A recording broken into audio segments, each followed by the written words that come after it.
नमस्कार, आप देख रहे हैं इंडिया न्यूज। आपके साथ मैं हूं शुभ्रा सुमन। आज बात करेंगे कट्टरपंथ की, वो कट्टरपंथ जो पूरे विश्व के लिए आत्मघाती बना हुआ है। पाकिस्तान में 2 दिन से आग लगी हुई है। कराची से लेकर इस्लामाबाद और रावलपिंडी से लेकर लाहौर तक दहक रहे हैं। पाकिस्तान में मरने मारने के नारे गूंज रहे हैं। इस्लामाबाद जंग के मैदान में तब्दील हो चुका है और ऐसा लग रहा है कि मानो पूरा का पूरा शहर ही सड़क पर उतर आया हो। लोगों के सिर पर जैसे खून सवार है। जनता किसी की भी जान ले सकती है, ऐसे हालात वहां पर बने हुए हैं। तस्वीरें आप देखिए और जरा समझिए ठहर कर। यार वसीम भाई,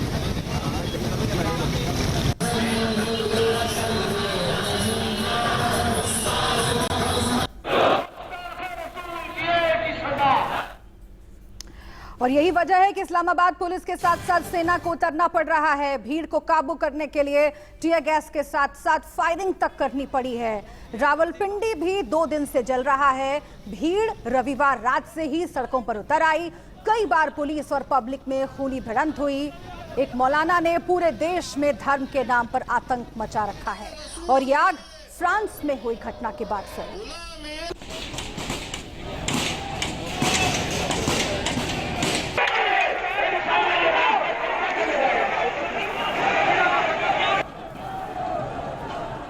देखिए, उस मौलाना का नाम है मौलाना खादिब हुसैन।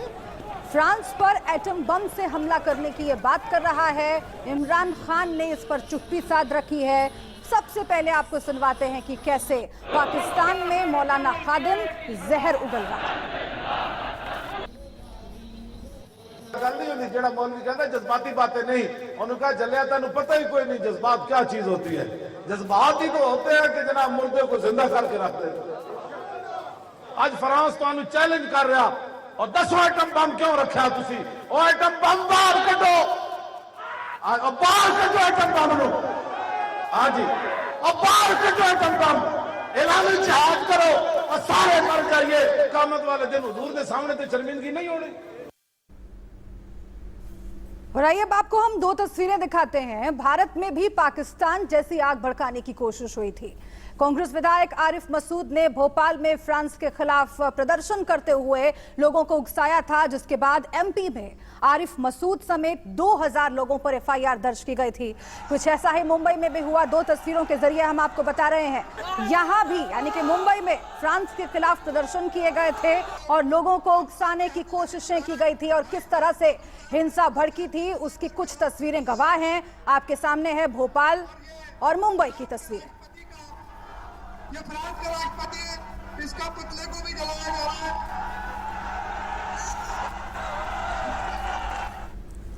और आइए अब आपको हम सुनवाते हैं कि भारत में फ्रांस के खिलाफ होने वाले प्रदर्शनों को लेकर प्रधानमंत्री नरेंद्र मोदी ने क्या कहा था।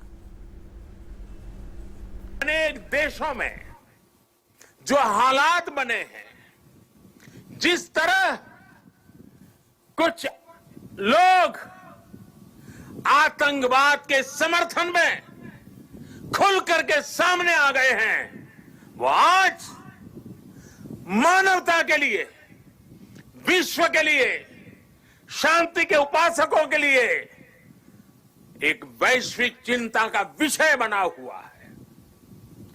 आज के माहौल में दुनिया के सभी देशों को, सभी सरकारों को, सभी पंथों को आतंकवाद के खिलाफ एकजुट होने की सबसे ज्यादा जरूरत है। तो चर्चा की हम शुरुआत करेंगे और कौन कौन से खास मेहमान हमारे साथ जुड़े हुए हैं ये भी मैं आपको बताऊंगी, लेकिन उससे पहले कौन कौन से वो सवाल हैं जिनके इर्द गिर्द हम चर्चा करने वाले हैं वो देख लीजिए। हिंदुस्तान में अगर नाकाम हुए तो क्या पाकिस्तान में कत्लेआम मचाने की साजिश है? सवाल ये कि फ्रांस के नाम पर आतंकी सोच वाले आखिर काम पर लगे हुए हैं, उनका इलाज क्या है? पाकिस्तान में गृह युद्ध, इमरान खान आखिर चुप क्यों है? ये कौन सी चुप्पी है, इसका मतलब क्या है, ये भी हम समझने की कोशिश करेंगे। तो आइए चर्चा की हम शुरुआत करते हैं और सबसे पहले मेहमानों से मैं तारुफ आपका करवा देती हूं। अंबर जैदी साहब जुड़े हुए हैं हमारे साथ, राजनीतिक विश्लेषक हैं। प्रेम कुमार जुड़े हुए हैं हमारे साथ, वो भी राजनीतिक विश्लेषक हैं। यासिर जलानी बीजेपी प्रवक्ता के तौर पर हमारे साथ जुड़ रहे हैं इस डिबेट में। सुमित पीर हमारे साथ जुड़ रहे हैं, विदेश मामलों के जानकार हैं। इसके साथ ही वकारिच भट्टी मुस्लिम एक्टिविस्ट हैं, वो भी हमारे साथ जुड़ रहे हैं। इसके साथ ही राना अली हमारे साथ हैं, पाकिस्तानी सीनियर जर्नलिस्ट।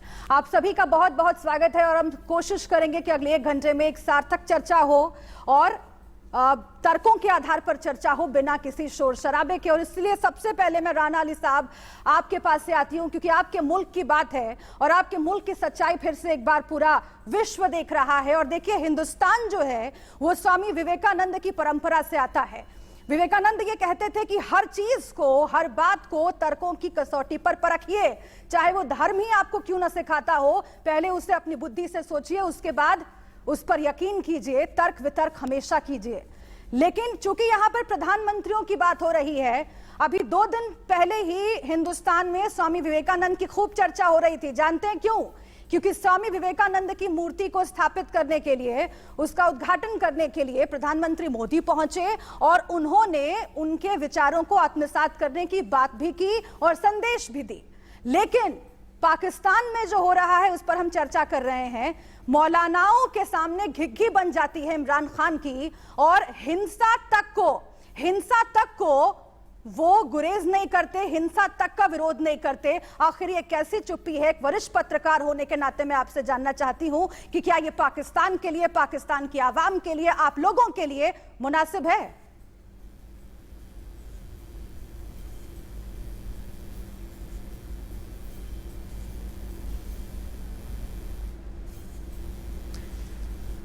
राना अली साहब, आपको आवाज आ रही है मेरी? जी अब आई है मैडम, पहले नहीं आ रही थी, अब आ रही है। सर, मेरा सवाल यही है कि स्वामी विवेकानंद की चर्चा हिंदुस्तान में हो रही थी 2 दिन पहले, क्योंकि स्वामी विवेकानंद की परंपरा का हम सम्मान करते हैं और खुद प्रधानमंत्री मोदी ने उनके विचारों को आत्मसात करने की बात कही। स्वामी विवेकानंद ये कहते हैं कि किसी भी बात को तर्कों की कसौटी पर परखिए, चाहे वो धर्म ही आपको क्यों ना सिखाता हो, सबसे पहले उसे बुद्धि से देखिए, समझिए, उसके बाद मानिए, तर्क वितर्क करिए। लेकिन आपके देश में क्या आपको शर्म महसूस होती है कि किस तरीके से कट्टरपंथी जो मौलाना है, जो रूढ़िवादी मौलाना है, वो हिंसा की बात कर रहे हैं, लेकिन इमरान खान की उसके सामने घिघी बंधी रहती है? एक वरिष्ठ पत्रकार के तौर पर मैं आपसे समझना चाहती हूं कि क्या ये पाकिस्तान के लिए, पाकिस्तान के आवाम के लिए, आप लोगों के लिए मुनासिब है?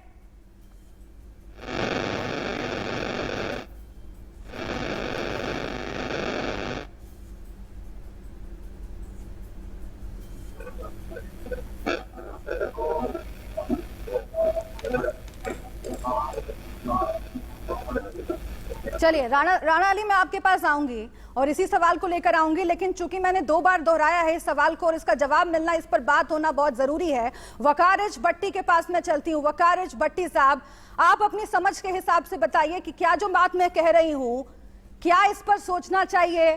क्या हिंसा का समर्थन अगर कोई भी मौलाना चीख चीख कर कह रहा है और किसी देश का प्रधानमंत्री, उसके सामने घिघी बंदी हुई है उसकी, और अंतर्राष्ट्रीय मंचों पर इस्लाम की बात करने वाले लेकिन अपने भीतर झांक कर देखने के लिए तैयार नहीं है, इस्लाम का वो स्वरूप जिसे लोगों को बहला फुसलाकर फीड कराया जाता है और इस्लाम की भी बदनामी कराई जाती है, उसके खिलाफ अगर नहीं बोल रहे हैं, तो क्या ये खुद इस्लाम के लिए आत्मघाती नहीं है? खुद पाकिस्तान जैसे मुल्कों के लिए आत्मघाती नहीं है? और क्या पूरे विश्व के लिए आत्मघाती नहीं है?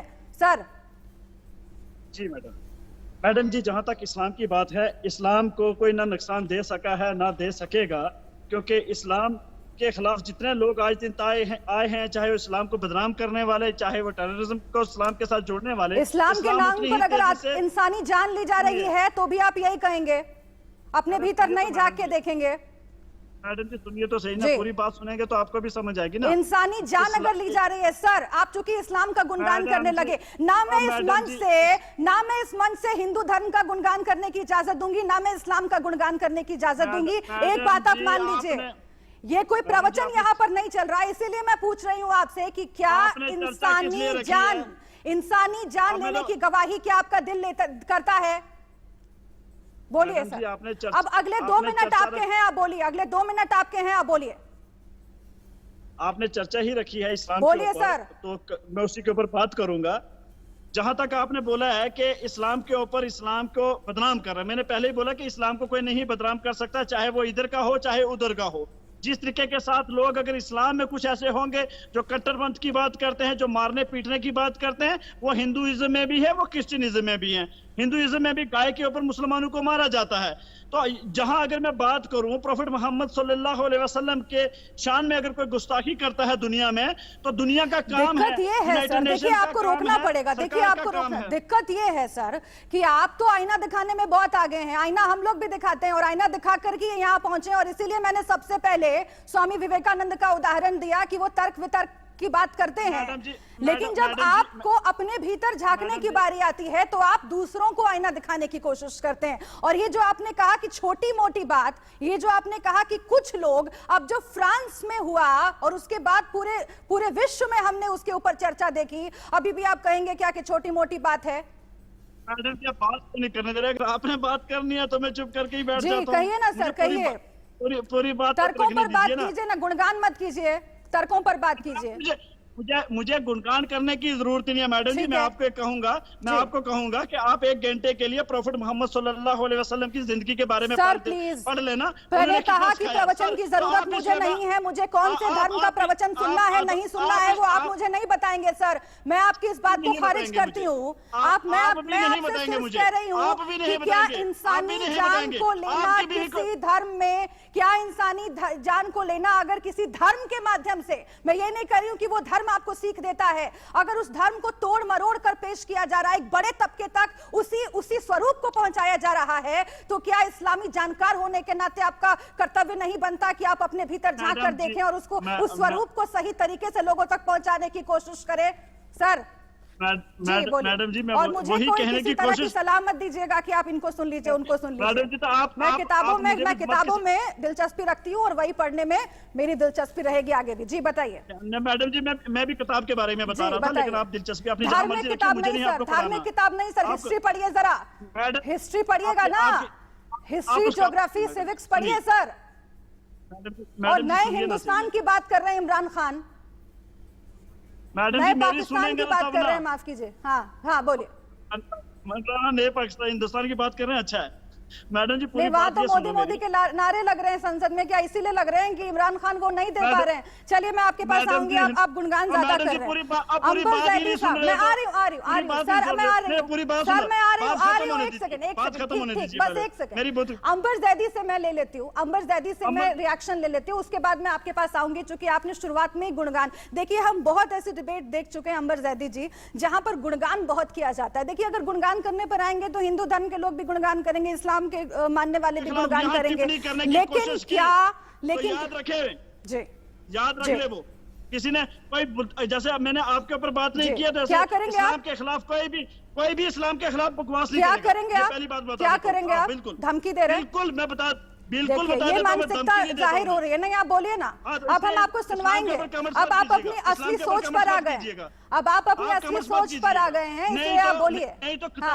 नहीं तो किताब में भी अपनी खोल, नहीं तो क्या करेंगे आप बताइए ना पहले सर। रामायण मुझे वेद भी आते हैं, नहीं तो क्या करेंगे आप? नहीं पहले तो आप इस बात को क्लियर कीजिए। इस डिबेट में आपने 6-7 लोगों के सामने बैठकर मुझे कहा है कि कोई अगर ऐसी वैसी बात की तो देख लेना। आप मुझे धमकी दे रहे हैं, सॉरी मैम, आप मुझे धमकी दे रहे हैं, माफी मांगिए आप पहले।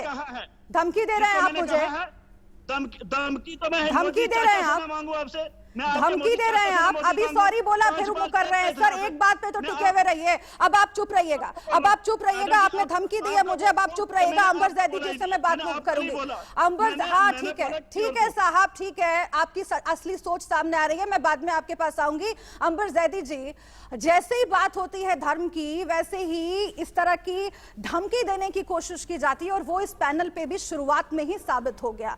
ये जो सोच है, पाकिस्तान की हम बात कर रहे हैं, पाकिस्तान में इतने लोग सड़कों पर उतर आए और जिस तरह से हिंसा हो रही है, मौलाना जो है वो एटम बम फेंकने की बात कर रहा है। अब आप सोचिए ना, एटम बम फ्रांस पर फेंकने की बात कर रहा है। अब इससे ज्यादा बचकाना, इससे ज्यादा वाहियात बात अब क्या हो सकती है? लेकिन बहुत अफसोस है कि यहां पर भी, हिंदुस्तान में भी उसी सोच के कुछ लोग जो कभी भोपाल में कभी मुंबई में निकल आते हैं और वो सड़कों पर प्रदर्शन करने लगते हैं फ्रांस के खिलाफ। बिल्कुल जी देखिए शुभ्रा, ये सोच आप अगर देखें, चाहे आपने जिन लोगों की हिंदुस्तान में भी लोगों की बात की, अब चाहे पाकिस्तान में बात करें, आपने देखा मुनव्वर राना ने किस तरीके का बयान दिया था इसी मुद्दे को लेकर जब फ्रांस की बात आई थी। तो ये सोच, आप जब अगर लव जिहाद पे या किसी मुद्दे पे बात करते हैं तो कहते हैं कि ये देश संविधान से चलता है। या फिर आप पाकिस्तान की बात कर लीजिए, पाकिस्तानी में ब्लास्फेमी के केसेस 1700 से ज्यादा है और 70 से ज्यादा लोग बिना किसी ट्रायल के भीड़ ने उनको मार दिया है। यहाँ पे बैठ के ये बोल रहे हैं भाई साहब कि हिंदुस्तान में गायों पे लोगों को मार दिया जाता है। इमरान खान साहब इनके हिंदुस्तान के मुसलमानों की फिक्र करते हैं। अपने देश में, अपने मुल्क में उन्होंने कभी देखा है कि माइनॉरिटीज के साथ क्या करते हैं? शियास पे, अहमदियास पे, क्रिश्चियंस पे ब्लास्फेमी के केसेस लगाकर, झूठे केसेस लगाकर आप उनको मार देते हैं। भीड़ आपकी इकट्ठा होकर के लोगों को मार देती है झूठा इल्जाम लगाकर। और आप बात करते हैं हिंदुस्तान के मुसलमानों को। आप अपने गिरेबान में झांक के देखिए, आप अपने गिरेबान में झांक के देखिए। आप लोगों को तर्क कुतर्क करने आते हैं, आप तर्क कीजिए, कुतर्क ना कीजिए यहाँ पे बैठ के। यहाँ पे इस्लाम की बात और कैरेक्टर हम यहाँ पे मोहम्मद सल्लल्लाहु अलैहि वसल्लम का नहीं हो रहा है, उस इस्लाम की बात हो रही है जिसके अलमबरदार पाकिस्तान है। आप लोगों ने दुनिया भर में जो इस्लाम का एक राजनीतिक रूप, एक भयावह रूप आपने प्रेजेंट किया है, उसका जिम्मेदार सिर्फ पाकिस्तान है। और जिस तरीके से पूरी तरीके से पूरे विश्व भर में आप लोगों ने जो पेश किया है उसके जिम्मेदार आप है। और पूरी खुलेआम आप लोगों को मारते हैं। खैबर पख्तूनख्वा में क्या हो रहा है? आप क्या कर रहे हैं लोगों के साथ? ब्लास्फेमी आप बात करते हैं।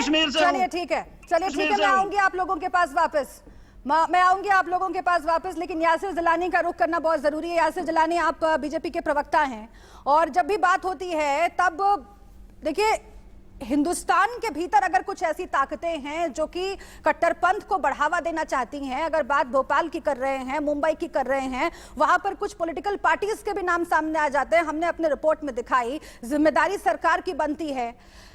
लेकिन इस सोच को ना पनपने दिया जाए, इसके लिए क्या प्लान होना चाहिए आगे? और अभी जो हम बात कर रहे हैं कि अपने भीतर झांक के देखने की जरूरत है। अपने भीतर झांक के अगर कोई नहीं देख रहा है तो सरकार को क्या करना चाहिए ताकि उस तरह की सोच को बढ़ावा ना मिले और उस पर चोट हो, कड़ा प्रहार हो? यासिर जिलानी, देखिए दो आपत्तिजनक बात यहाँ हुई है। एक तो आपको धमकी दिया वकार भट्टी ने, दूसरी हमारी जो महिला पैनलिस्ट हैं अंबर जैसी, उनको उन्होंने कहा कि आप जाके शादी क्यों नहीं कर लेते हो दूसरे धर्म के अंदर। ये जब इस तरह की सोच के मुस्लिम नौजवान होंगे तो वो कैसे इस्लाम के साथ इंसाफ कर पाएंगे? वो कैसे मुसलमानों के साथ इंसाफ कर पाएंगे? अपने कौम के साथ कैसे इंसाफ कर पाएंगे? जब इतनी बेहूदगी, इतनी बदतमीजी वो नेशनल चैनल पे बैठ के कर रहे हैं और दो महिला हैं।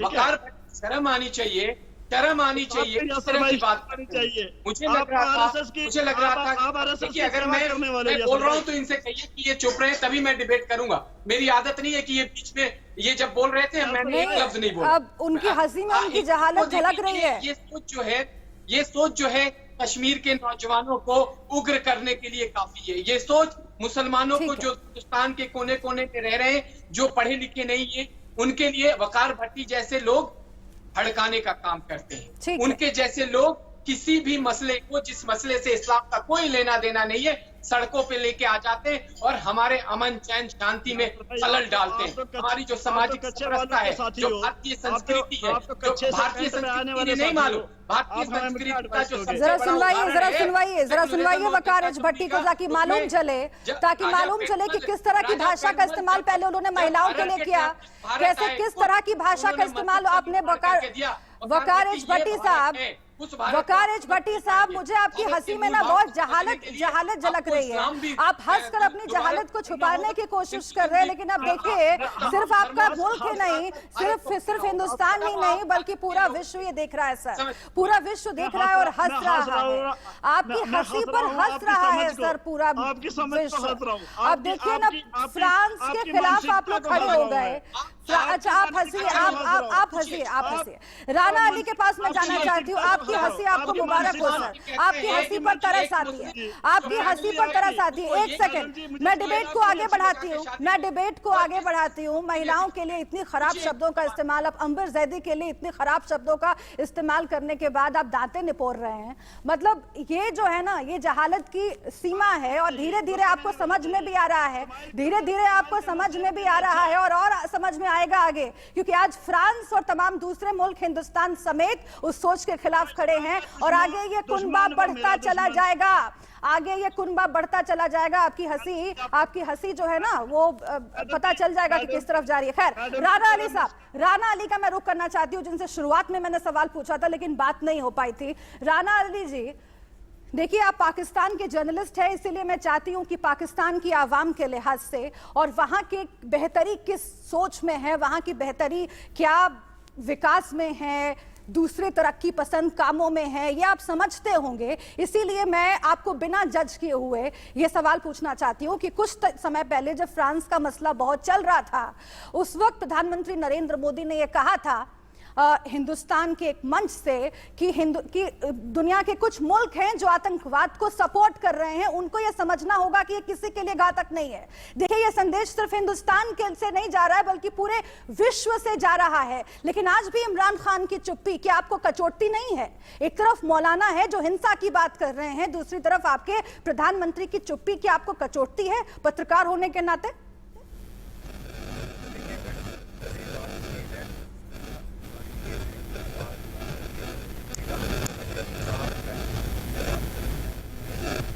आपकी आवाज हम तक ठीक ढंग से नहीं पहुंच रही है। हम फिर से एक बार आपसे संपर्क करने की कोशिश करेंगे। बहुत महत्वपूर्ण है ये समझना कि पाकिस्तान की आवाम और पाकिस्तान के जर्नलिस्ट क्या सोचते हैं अपने प्रधानमंत्री की चुप्पी को लेकर के। लेकिन मैं सुमित पीर के पास जाना चाहती हूँ, विदेश मामलों के जानकार हैं। सुमित पीर जी, क्या अब धीरे धीरे करके जो मैं कह रही हूँ कि ये कुनबा और बढ़ेगा? प्रधानमंत्री नरेंद्र मोदी ने अलग अलग अंतर्राष्ट्रीय मंचों पर कहा है और पिछले दिनों भी वहां उन्होंने ये कहा कि जो लोग हिंसा का समर्थन कर रहे हैं उनके खिलाफ होना पड़ेगा और इसके अलावा कोई और चारा ही नहीं है। दुनिया के जो देश आतंकवाद का समर्थन कर रहे हैं, किसी भी पक्ष में आतंकवाद को कैटेगराइज कर देते हैं कई बार, अच्छा बुरा आतंकवाद, इसका जिक्र भी पहले प्रधानमंत्री नरेंद्र मोदी ने किया है।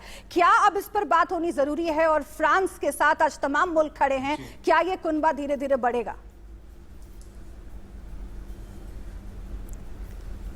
सबसे पहले शिप्रा जी, मैं आपसे रिक्वेस्ट करूंगा, मुझे केवल 2 मिनट दीजिएगा अपनी बात रखने के लिए। सबसे पहले मेरी बहुत ही आपत्ति है भट्टी साहब ने जो आपके और अंबर जैदी जी के बारे में बोला। देखिए, अंबर जैदी जी से मेरा परिचय मेरी छोटी बहन जैसी है। मैं बहुत आपत्ति ले रहा हूं ऐसे शब्दों का प्रयोग करना नेशनल टीवी पे। आप कृपया करके या तो इनको पैनल पे मत बुलाइए, इनका फेडर डाउन कीजिए, क्योंकि ये पर्सनल अटैक, हमारी छोटी बहन पर अटैक, हम ये बर्दाश्त नहीं करेंगे। पहली बात तो ये है। अब आपके सवाल की बात है मैम, देखिए पाकिस्तान की हालत फैक्ट्स पे बोलूंगा बहुत ही खराब है। 1 बिलियन का फॉरेन एक्सचेंज रिजर्व इनके पास नहीं है। 1 बिलियन के लिए चाइना के पास गए। इंटरनेशनल मीडिया की माने 3 दिन का पेट्रोल है इनकी आर्मी के पास, 3 दिन का। बाजवा को भेजा था इन्होंने सऊदी अरब, उन्होंने वापस भेजा। कतार ने इन्हें $3 बिलियन दिए थे, वो भी कतार ने वापस मांगे। जब लास्ट टाइम यूएई ने मांगे थे, उन्होंने चाइना से भीख मांगी थी। 19% का इन्फ्लेशन, फूड इन्फ्लेशन 34% का, बहुत जल्दी ये हाइपर इन्फ्लेशन के स्टेट में आएंगे। इसका मतलब है जिम्बाब्वे जैसी परिस्थिति, जहां एक चाय का कप 18,000 रुपए में मिलता है और एक डाक टिकट 12,000 रुपए में मिलती है। यह है पाकिस्तान की हालत, यह है पाकिस्तान की औकात और पाकिस्तान की हैसियत। अब यह पाकिस्तान क्या करे जब ये इमरान खान नियाजी हर तरफ से फेल हो गया है, बिल्कुल खत्म हो चुका, भीख मांग के भी कुछ नहीं मिल रहा। मुसलमान मुल्कों ने भी इसे दरवाजा दिखा दिया। अब ये क्या करे? इन मौलाना मुल्लों को लेके ये लोगों को बरकराने का काम करे। अरे एक बार बता भाई, तुम फ्रांस में एटम बम डालोगे तो फ्रांस ने चूड़ियां पहन रखी है क्या? तुम्हारे पास तो जहाज उड़ाने का पैसा नहीं, उसको तो राफेल पाकिस्तानी 2000 किलोमीटर दूर से तुम्हारे एटम बम भेज देगा और इतना बड़ा भेजेगा कि उठ नहीं पाओगे। ये सब साजिश है पाकिस्तान के लोगों को भरगलाने की, हकीकत छुपाने की, अपना फेलियर छुपाने की। आपकी औकात ये नहीं है कि आप लोगों का इलाज करा सको। कोरोना की टेस्टिंग बंद कर दिया आपने, बोला कोरोना खत्म हो गया। इस परिस्थिति में है पाकिस्तान, दुनिया भर की लायबिलिटी बन चुका है। और एक बात बोलना चाहूंगा मैडम, एक बताइए शुभ्रा जी, इनके यहां से हजारों लड़कियों की शादी हर महीने चीनियों के साथ हो रही है, और चीनी एक लड़की की शादी इनके साथ नहीं हो रही। बलोचिस्तान में ये अपने लोगों पे हेलीकॉप्टर गनशिप से गोलियां चलाते हैं। बलोचिस्तान में इनकी मरियम नवाज खुद कहती है, भाई अब यहां से लोग गायब नहीं होंगे, तुम्हें फूड एंड शेल्टर देंगे। 70 साल बाद ये है परिस्थिति बलोचिस्तान की। सिंध की आपको पता ही है, अब आईजीपी को किडनैप करवा लेते हो, इंटीरियर मिनिस्टर पाकिस्तान लेकिन का। मैं जरा आप बिल्कुल ठीक कह रहे हैं, आप बिल्कुल ठीक कह रहे हैं सर कि पॉलिटिकल रीजंस होते हैं, और जो हुक्मरान हैं वो अपने फायदे के लिए इस तरह की कट्टरपंथी सोच को न सिर्फ बढ़ावा देते हैं बल्कि जानबूझ करके चुप्पी साध लेते हैं। मौलाना अब हिंसा की बात कर रहे हैं, इमरान खान कुछ नहीं बोल रहे हैं, अब आप समझ लीजिए। लेकिन मैं जरा इसे धर्म के लिहाज से भी समझना चाहूंगी, और इसके लिए मैं प्रेम कुमार जी आपका रुख करती हूं। आप राजनीतिक विश्लेषक हैं, और देखिए जब भी बात हिंदुस्तान या पाकिस्तान की आती है, मुझे बहुत खुशी है कि हमारे इस पैनल में अंबर जैदी बैठी हुई हैं, हमारे इस पैनल में यासिर जिलानी हैं, जिन्होंने बड़े ही अच्छे तरीके से समझाया कि क्यों आखिर किसी भी धर्म के बारे में कुछ कहना, अब किसी भी धर्म के बारे में अगर कोई ऐसी बात कही जा रही है जो उस धर्म के मानने वाले लोगों को पसंद नहीं है, ये बात सिर्फ आंखों पर, लेकिन इंसानी जान की कीमत हमेशा किसी भी दूसरी चीज से ज्यादा होती है, और ये बात मानने वाले मुसलमान हैं हमारे देश में, और हम सब उनका बहुत सम्मान करते हैं, बहुत कद्र करते हैं। पाकिस्तान में भी ऐसे मुसलमान होंगे, लेकिन जो बात अभी वकार भट्टी साहब कह गए, जिस तरीके से उन्होंने धमकी डाली सरेआम, मुझे लगता है पाकिस्तान में आखिर क्यों एक बड़ा तबका, और सबसे बड़ा तबका ऐसे लोगों का है जो एक शब्द नहीं सुनना चाहता। अगर बुनियाद भी गलत हो, अगर ईश निंदा जैसा कानून किसी मुल्क में हो, तो क्या हमें नहीं सोचना चाहिए कि इस बुनियाद को दुरुस्त करने की जरूरत है, ताकि अगर कोई यहां वहां जरा सा 19-20 का मामला हुआ तो जान लेने पर उतारू हो जाते हैं। ये क्या धर्म के भीतर खुद को देखने, झांकने, समझने की जरूरत पर जोर देता है? प्रेम कुमार जी। जी बिल्कुल, आपने एक सही बात कही कि ईश निंदा कानून जो है पाकिस्तान का की जो रूढ़िवादिता है उसको व्यक्त करता है, और इसी ईश निंदा से आज़ाद है फ्रांस जैसे देश, जहां पर कि बहुत पहले ही इतनी स्वतंत्रता है। खुद हमारे देश में भी ईश निंदा आराम से होती रही है। हम हिंदू होकर के भी हिंदू धर्म के देवताओं की आलोचना कर बैठते हैं, कोई ऐसा बंधन नहीं है। हाँ। लेकिन ईश निंदा को इस हद तक ले जाना कि वो सजा के काबिल हो, अगर किसी देश में ऐसी सोच होती है तो वो समझिए कि वो विकसित देश नहीं है, धर्म के चंगुल में फंसा हुआ है। पर एक बात और कहना चाहता हूं कि ये जो कट्टरपंथियों का सैलाब दिख रहा है, आप कम से कम एक फर्क देख सकती हैं कि कई ऐसे देश जिन्होंने फ्रांस की घटना के खिलाफ अपने देश की ओर से प्रतिक्रिया दी और जवाब देने की, और इस्लामिक देश एकजुट होकर के जवाब दें ऐसा स्टैंड रखा, इससे अलग कम से कम एक बात हम सुकून कर सकते हैं कि इमरान खान ने उस भीड़ में खुद को शामिल नहीं किया। हालांकि उनकी यह भी जिम्मेदारी है कि ये जो कट्टरपंथी जो यहाँ आवाज उठा रहे हैं उनकी आवाज कैसे रुके, और ये ईश निंदा जैसे जो चीजें प्रचलन में हैं उससे कैसे पाकिस्तान उठे। फिलहाल ऐसी कोई परिस्थिति नहीं है, ये भी बात सच है। और जो हमारे साथी पैनलिस्ट कह रहे थे कि पाकिस्तान आर्थिक मुद्दों से लेकर तमाम मुद्दों में पिछड़ा हुआ है, और वहां ऐसे हालात नहीं है कि हम जिस तरह की बात कह रहे हैं वो उस तरह के हालात, उस तरह की बातें पाकिस्तान के हुक्मरान उसको मान सके। इसमें एक महत्वपूर्ण बात भारतीय पहलू से यह है कि जब हम कट्टरवाद का विरोध करते हैं तो हम कट्टरवाद, हर तरह के कट्टरवाद का विरोध करें। ऐसा ना हो कि एक धार्मिक कट्टरता का विरोध करते हुए हम किसी दूसरी धार्मिक कट्टरता का समर्थन करते बैठे। चाहे जहां पर भी दिखाई पड़े उसका विरोध करें। आप बिल्कुल जायज बात कह रहे हैं सर। मैं फिर से एक बार लौटूंगी और इसके साथ ही मैं यासिर जिलानी साहब के पास भी जाऊंगी।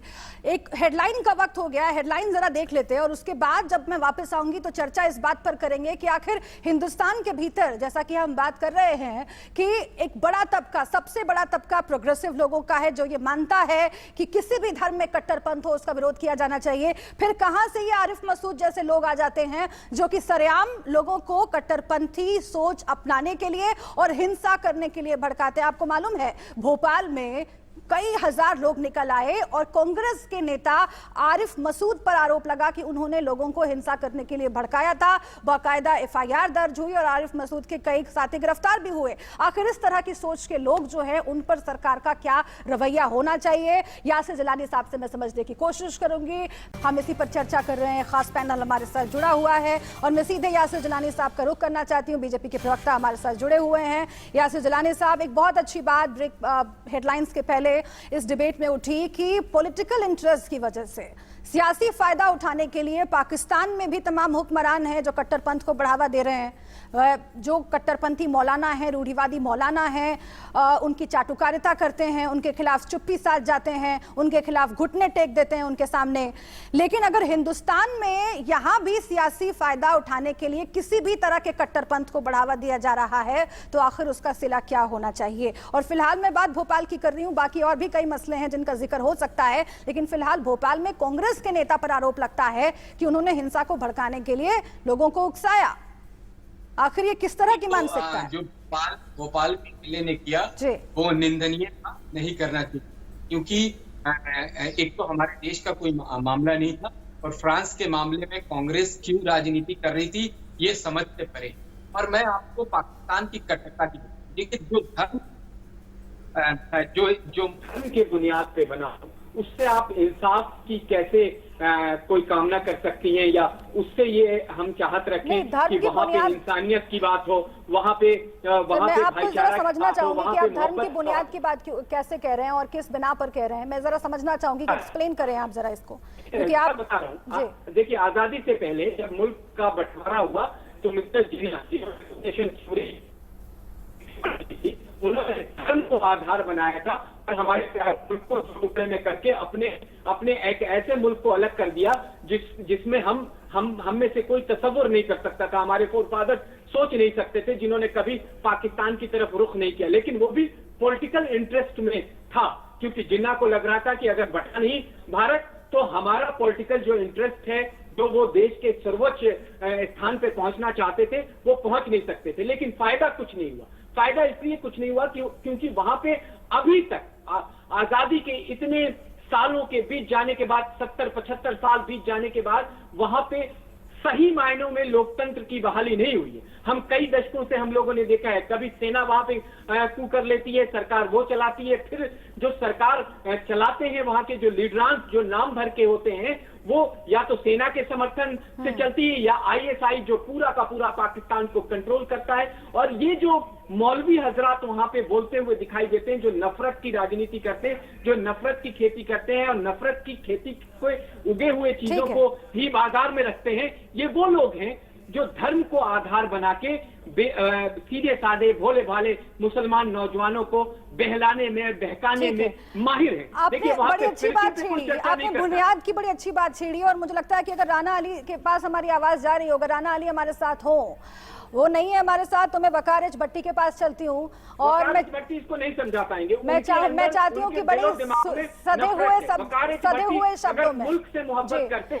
ठीक है, एक मौका देते हैं, कोई बात नहीं, हमारे मेहमान है, इसलिए हमारे मेहमान है, आपत्तिजनक शब्दों का उन्होंने इस्तेमाल किया और उस पर आपत्ति तमाम लोगों ने सॉरी बोला है। सर, उन्होंने मान नहीं रहे, लेकिन सॉरी बोला है, मान नहीं रहे, मान के मुकर रहे हैं। दोनों महिला, कोई बात नहीं, हमारा दिल बड़ा है सर, ठीक है, पैनलिस्ट है और आप एंकर हैं, ठीक है, हमारा दिल बड़ा है, हमारा दिल बड़ा है, उनको माफी, ठीक है सर, ठीक है सर, वो सॉरी बोल चुके हैं, मानेंगे नहीं, हालांकि वो हंस रहे हैं, ठीक है, कोई बात नहीं। हम ये जानना चाहते हैं, नहीं, चूंकि बुनियाद की बात हुई, एक सेकंड आ रही हूं मैं, चूंकि बुनियाद की बात हुई इसीलिए मैं जानना चाहती हूं कि अगर ईश निंदा जैसा कानून किसी मुल्क में बना हुआ है, और मैं ये दावे के साथ कह सकती हूं कि पाकिस्तान में एक बड़ा तबका ऐसा है जो मानता है कि इस्लामिक तरीके से या फिर किसी भी एक धर्म के लिहाज से, किसी भी एक धर्म के पैटर्न पर कोई मुल्क नहीं चलना चाहिए, बल्कि जो इंसानी तवज्जो है वो सबसे अहम होती है, इंसानी जो जरूरतें हैं वो सबसे अहम होती हैं, ये पाकिस्तान में एक बड़ा तबका मानता है। लेकिन उन्हें दबाया जाता है उन कट्टरपंथी ताकतों की तरफ से जिन्हें सरकार का भी, इमरान खान का भी संरक्षण प्राप्त है। चूंकि बुनियाद की बात हुई है, क्या आप मानते हैं कि ईश निंदा जैसा कानून अगर कहीं भी किसी भी समाज में है तो वो उसको बुनियाद की तरफ देखना चाहिए, उस पर सोचना चाहिए, खुद में सुधार की बात करनी चाहिए। और अगर आप ऐसा नहीं मानते हैं तो आप क्या मानते हैं कि इंसानी जान जो है वो दोयम दर्जे का है, और धर्म में जो कह दिया गया उसे अगर गलत तरीके से इसे इंटरप्रेट कर दिया गया तो वो सही है, वो ज्यादा ऊपर है?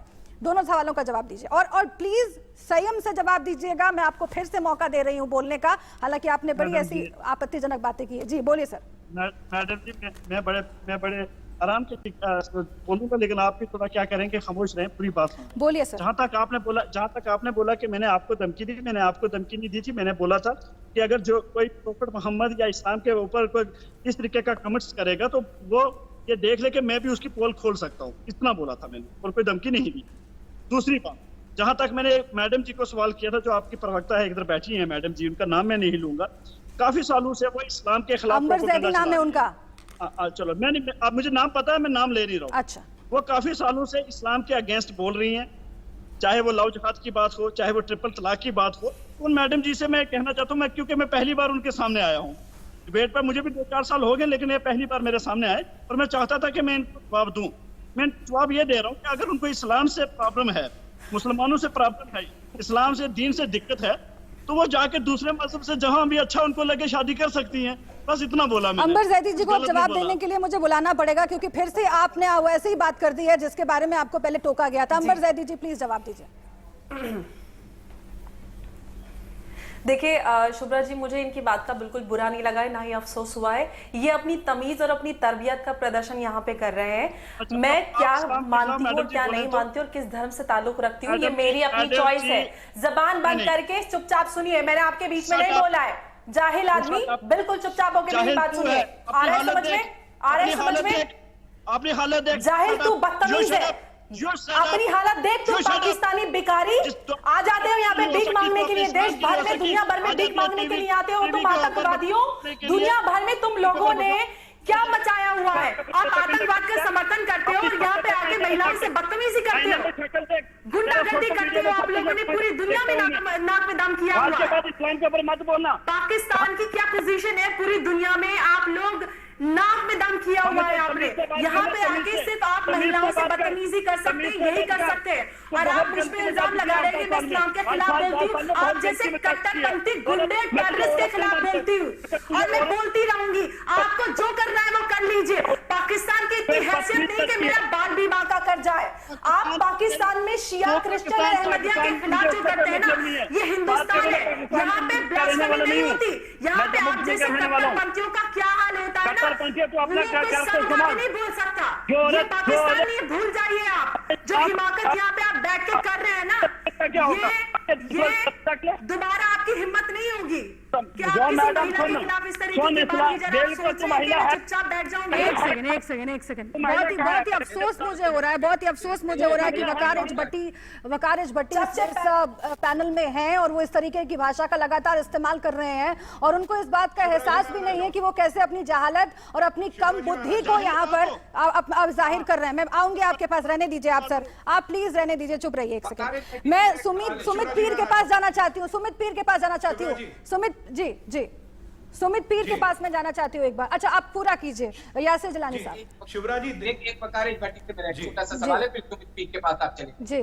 ये जो देखिए, मैं तो इस्लाम का जानकार नहीं हूँ, मैं बिल्कुल पॉलिटिकल प्रवक्ता हूँ, पॉलिटिकल इशू पे बात करता हूँ, लेकिन मैंने कुरान, हदीस, शरिया, फक़ह सब पढ़ा हुआ। ये सिर्फ मुझे एक चीज बता दे, तीसरा कलमा को कहते क्या है? मैं इस्लाम के जानकार इनको मान जाऊंगा, या तो ये डिबेट छोड़ दे या मैं छोड़ देता हूँ। तीसरा कलमा होता क्या है? तीसरा कलमा होता क्या है? मैं बता रहा हूँ, मैंने सब सुनना। तमीज है क्या सर? आपने बचपन से कुछ तो शिक्षा हासिल की होगी, कुछ तो शिक्षा। आप तू तड़ाक कर रहे हैं मेरे पैनलिस्ट के साथ, और आप तू तड़ाक कर रहे हैं मेरे पैनलिस्ट के साथ। मैं आपको आप करके बात कर रही हूँ, मैं आपको आप करके बात कर रही हूँ, और आप तू तड़ाक कर रहे हैं। कल को आप कहेंगे कि कोई कुछ अगर मेरे से अलग बोलेगा, मेरे से अलग सोच रख रहा है, तो हम जान ले लेंगे। ये सब सुनने के लिए थोड़ी हमने बुलाया है अपने पैनलिस्ट को। इसी तरीके से बहुत ही आपत्तिजनक है जिस तरीके से आप तू तड़ाक कर रहे हैं। आप अपनी शिक्षा, अपनी जहालत यहाँ पर जाहिर कर रहे हैं। अपनी शिक्षा, अपनी जहालत जाहिर कर रहे हैं। आपको किसी भी तरह का जवाब देने की अनुमति मैं इस तरह नहीं दे सकती। आप जैसी भाषा का इस्तेमाल कर रहे हैं, कोई भी जवाब देने की अनुमति मैं आपको नहीं दूंगी। सर, आप 2 मिनट में मैडम जी करने लगते हैं, फिर तू तलाक करने लगते हैं। आप सुन रहे हैं अपने आप को क्या? अपने आप को सुन रहे हैं आप क्या? आप कैसे तू तलाक कर रहे हैं? आप कैसे बात, अपने आसपास के जानने वालों के साथ भी आप ऐसे बात करते हैं? आपको जरा भी एहसास है इस बात का सर कि कैसा, आपको जरा भी एहसास है कि क्या मैसेज जा रहा है? आप अपने परिवार के बारे में, अपने कौम के बारे में क्या मैसेज जाहिर कर रहे हैं टीवी पर बैठकर? चुप रहिए आप सर, चुप रहिए। सुमित पीर, आप प्लीज सुमित पीर के पास मैं जाऊंगी। मैं इस तरह से डिबेट को आगे बढ़ाने की इजाजत नहीं दूंगी जहां पर कोई तू तड़ाक का इस्तेमाल मेरे पैनलिस्ट के खिलाफ, मेरे मेहमानों के खिलाफ करे। सुमित पीर जी, मैं ये समझना चाह रही हूं कि जिस कट्टरपंथ की हम बात करें, देखिए कुछ समय पहले तक ये कहा जा रहा था कि इसे एक अलग नजरिए से देखने की जरूरत है, लेकिन फ्रांस जो लिबरलिज्म का झंडा बरदार पूरे विश्व में माना जाता है, आज जिस तरीके से तमाम जो इस्लामिक कंट्रीज हैं कुछ, वो उसके खिलाफ आ गए और उन कंट्रीज के अंदर भी कई तरह के प्रदर्शन हुए। भारत में भी एक ऐसा तबका है जो कि हमने देखा कि सड़कों पर आया, उसके खिलाफ कुछ ऐसे भी लोग, उनके साथ कुछ ऐसे भी लोग नजर आए जिन्हें हम मानते हैं कि उनकी अच्छी खासी पूछ है समाज में। तो आखिर क्या एक नए तरीके से सोचने की जरूरत है ताकि जो बटा हुआ लग रहा है पूरा विश्व, उसका कोई रास्ता निकाला जाए? देखिए मैडम, सबसे पहले जो फ्रांस में हुआ शुभ्रा जी, वो एक मात्र आतंकवादी घटना है और वो दोनों लोग, एक चेचेनी और फ्रेंच, मैंने आपके इंग्लिश चैनल पे काफी डिबेट की इस पे, वो दोनों आतंकवादी है। वो दोनों आतंकवादी है, वो दोनों आतंक, उसमें कोई डाउट नहीं है। मुझे बताइए, कुरान शरीफ हाथ में लेके और एक हाथ में तलवार लेके अगर आप लोगों का गला काटेंगे, कौन सा मुसलमान, कौन सा इस्लाम इसकी इजाजत देता है? और ये पाकिस्तान और ये पाकिस्तान के जो एजेंट है ना, इन्होंने इस्लाम को सबसे ज्यादा बदनाम किया है देश में। ये तोड़ते हैं लोगों को, ये भरगलाते हैं लोगों को। ये भट्टी साहब जैसे लोग आके, इन्हें डर पता किससे लगता है? इन्हें डर लगता है हमारी अंबर जैदी जो मेरी छोटी बहन है, एक नया चेहरा मुसलमान का, एक नया चेहरा इस्लाम का। इन्हें डर लगता है जिलानी भाई से, एक नया चेहरा इस्लाम का, एक नया चेहरा मुसलमान का। ये भारतीय पहले, बाद में हिंदू मुस्लिम हम सब है, इन्हें उससे डर लगता। अगर ये भारत नहीं बटा, अगर भारत में हिंदू मुसलमान नहीं चला, इनकी दुकान बंद हो जाएगी। और यही विश्व को संदेश देना, ये इस्लाम के खिलाफ कोई लड़ाई नहीं है, आतंकवाद के खिलाफ लड़ाई है। ठीक है, अंबर जैदी के पास में चलती हूँ, अंबर जैदी के पास में चलती हूँ, क्योंकि अंबर जैदी हमारी लड़ाई उस टूनेशियन के खिलाफ है। ठीक है अंबर जैदी जी, इसके बाद जब भी आपसे बातचीत हुई, इसके पहले तो एक अलग माहौल में बातचीत हुई और आरोप प्रत्यारोप ज्यादा हो रहे थे, लेकिन मैं आपसे आपका मत समझना चाहती हूँ, क्योंकि आप खुद इस्लाम को मानने वाली हैं और बार बार ये कहा जा रहा है कि इस्लाम में भी ऐसे तमाम लोग हैं आपकी तरह, यासिर जिलानी साहब की तरह, जो कि प्रोग्रेसिव हैं, जो ये मानते हैं कि किसी भी तरह की, जिसको हम सो कॉल ईश निंदा कहते हैं, उसका जो परिणाम है वो किसी की जान लेना नहीं हो सकता है। क्या आपकी तरह की आवाजों को और बाहर निकल कर आने की जरूरत है? और वो किस तरीके से होगा, आप लोग सोचते तो होंगे। बिल्कुल बिल्कुल, देखिए जब तक हमारे कम्युनिटी में जैसे वकार एस भट्टी जैसे लोग गुंडागर्दी जो लोग करते हैं महिलाओं पर, वो लोग जो आगे बढ़कर जो इस्लाम का असली स्वरूप है उसको दिखाने की कोशिश करते हैं, ये अपनी टेररिज्म और गुंडागर्दी को दिखाने के लिए ज्यादातर लोग ऐसे लोगों से डरकर पीछे दब जाते हैं। तो जरूरत है कि हम लोग ऐसे गुंडों और आतंकवादियों से ना डरकर, जो हमारी जिम्मेदारी है कि हम अपने इस्लाम का सही स्वरूप आगे रखें। ऐसा कट्टरपंथी जो इस्लाम को अपना एक राजनीतिक तंत्र बनाकर इतने सालों से इस्तेमाल करते आए हैं, और ये लोग बात करते हैं कि इस्लाम को बदनाम किया जा रहा है, जबकि इस्लाम को बदनाम ये करते हैं जैश ए मोहम्मद नाम रखकर आतंकवादी संगठन का। या फिर आप जिस तरीके से आप देखिए ब्लास्फेमी केसेस होते आए, हजारों ब्लास्फेमी केसेस पाकिस्तान में हो चुके। क्रिश्चियन बच्चियों को ये चाइना को बेचते हैं। आसिया बीबी पे ब्लास्फेमी का केस लगाकर मौलाना उन पे 5 लाख की बाउंटी अनाउंस करता है। ये होती है वहां पर पाकिस्तान में, ये सारे केसेस होते हैं। ये सोच रहे हैं कि हिंदुस्तान में भी ऐसा हो जाएगा, मेरी आवाज नहीं दबने वाली है। और मैं बहुत सालों से जो काम करती आ रही थी वो करती आऊंगी। वकार भट्टी जैसे लोग मेरा बाल भी बांका नहीं कर सकते हैं। और हमारे देश में ऐसी बहुत सारी महिलाएं और ऐसे बहुत सारे लोग हैं, मेरे भाई यासिर जलानी यहाँ पे बैठे हुए, और ऐसे हमारे जैसे बहुत सारे लोग हैं जो खुलकर यहाँ पर अभिव्यक्ति की आजादी और हम सब एक साथ मिलजुल कर रहते हैं। आप चंद केसेस को उठाकर आप हिंदुस्तान को बदनाम करने की कोशिश करेंगे। जो हमारे सालों की सभ्यता, मैंने इस्लाम पढ़ा हुआ है, आपको इस्लाम पढ़ने की जरूरत है। आप जिस तरीके की अपनी तमीज का यहाँ पे मुजाहिरा कर रहे हैं, उससे दिखता है कि आपने कौन सा इस्लाम पढ़ा हुआ है। आपने कटमुल्लों का कट्टरपंथ वाला इस्लाम पढ़ा हुआ है। पाकिस्तान में सड़कों पर AK-47 लेके घूमने वाले आम जनता को डराने वाले दहशतगर्द यहाँ पर इस्लाम का पाठ पढ़ाएंगे हमें। दहशतगर्द जो आतंकवाद का पूरा गढ़ है, जिसने पूरी दुनिया में आतंकवाद फैलाया हुआ है, वो इस्लाम पढ़ाएगा, वो इस्लाम पढ़ाएगा हमें, वो आतंकवादी गुंडे इस्लाम पढ़ाएंगे। हिंदुस्तान, आपकी औकात नहीं है इतनी कि आप इस्लाम के या हिंदुस्तान का कुछ भी इतना सा भी कोई सवाल उठा पाए। आप हिंदुस्तान का एक सवाल का जवाब तो मुझे लगता है कि वकारिश भट्टी साहब को देना चाहिए। भीख मांगते हैं हिंदुस्तान के नाम पर, हिंदुस्तान के नाम पर सीना पीट के आप दुनिया भर में से मुझे लगता है कि जो मुस्कुरा रहे हैं हिंदुस्तान के नाम पर, उनकी सोच जो है वो बाहर आनी चाहिए।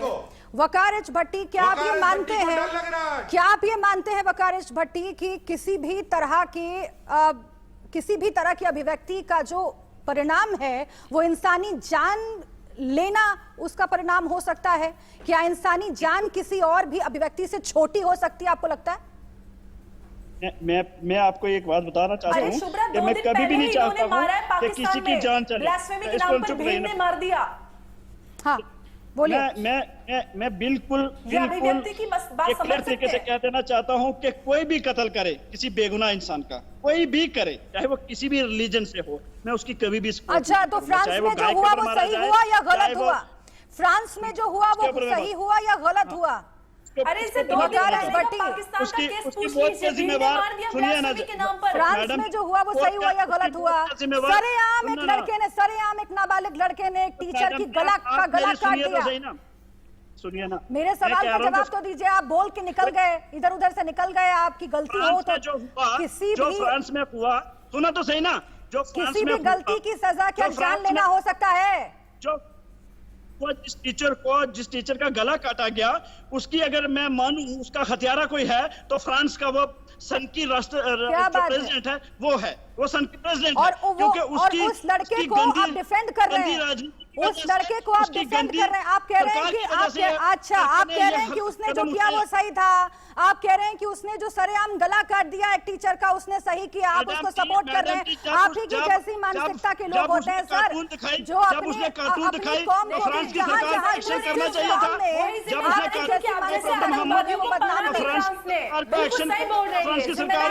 मैं यहाँ भी कह रहा हूँ, जो आप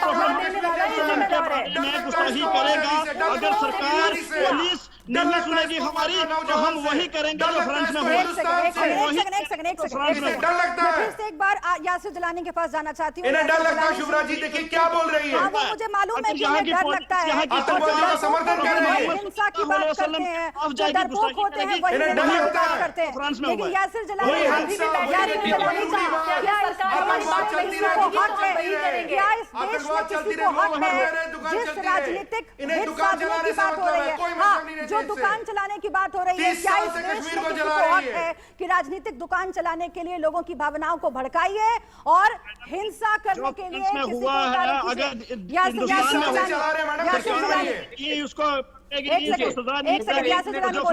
किया गया वो हम भी करेंगे। वकार सुन लो, देखिए मैंने इनसे एक सवाल किया था इस्लाम से कि आप दूसरा कलमा बताइए, इन्होंने नहीं बताया। मैं इनको एक और एग्जांपल दे देता हूँ इस्लाम में, इस्लाम क्या है। मैं बता रहा हूँ ना, यासर 1 to 1 आते हैं, यासर 1 to 1 आते हैं, यासर 1 to 1 आते हैं, यासर 1 to 1 आते हैं। तुम्हारी अभी तुम इतने बड़े नहीं हो गए, आरएसएस के कच्चे दो के ऊपर थोड़ा सा बड़ा हुआ है। वक्त मेरे पास नहीं है। और वकार साहब जरा बोलने की तमीज सीख लीजिए, जरा बोलने की तमीज सीख लीजिएगा, क्योंकि आज तो आपको बोलने का पूरा मौका दिया गया, आपके गलतियों को नजरअंदाज किया गया, लेकिन हर बार हो सकता है ऐसा ना हो। बहुत शुक्रिया आप सभी का, बहुत शुक्रिया। 1 to 1 करने के लिए वकार साहब तमीज आनी चाहिए। बहुत शुक्रिया आप सभी का हमसे बातचीत करने के लिए, इस डिबेट में शामिल होने के लिए। आगे भी ऐसे ही अहम मुद्दे हम आपके सामने लाते रहेंगे और क्या कहना है अलग अलग पक्षों का ये भी आपको बताते रहेंगे। इस डिबेट में फिलहाल इतना ही। तमाम अहम खबरों के लिए आप देखते रहिए इंडिया न्यूज़। नमस्कार।